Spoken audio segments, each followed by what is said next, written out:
Three people had lost their lives after having consumed mushroom which they had picked from a forest at Umsawli in East Khasi Hills district.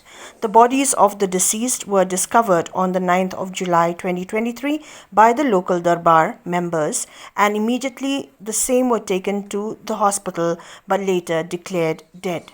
Speaking to reporters today, a relative of one of the deceased appealed to all citizens to not consume mushrooms or other items without proper knowledge or detail about their edibility or fitness for human consumption.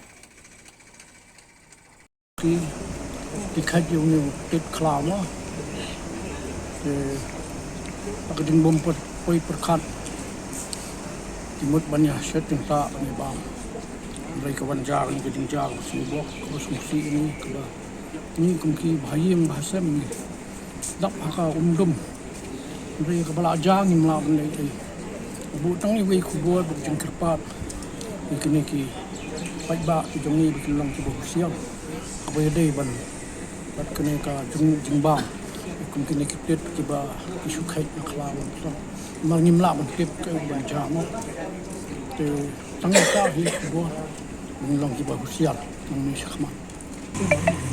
Sau khẩu ini dah. Ada kupon kena dicek video ini kupon.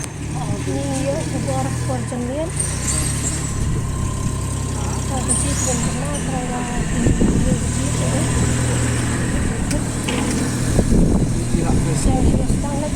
Dah setahun. Dua hari ini sudah setahun.